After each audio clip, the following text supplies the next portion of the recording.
Today we talk about how can you select temperature units on your Meho app.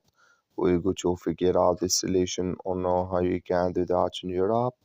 So you just follow these ways, then it's going to work with you. All you have to do in first you just go down. You click here on profile down here. So then it's going to take you to your profile. It's going to show for you like this here. Then you click here on additional settings. You just click on it.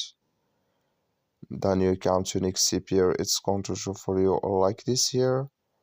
So then you come here to temperature here units. You just click on it.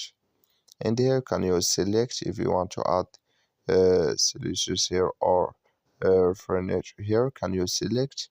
So that's all you have to do to select your own temperature units. That's all. I wish you a great. Thank you for watching. Don't forget to support us by like it, subscribe.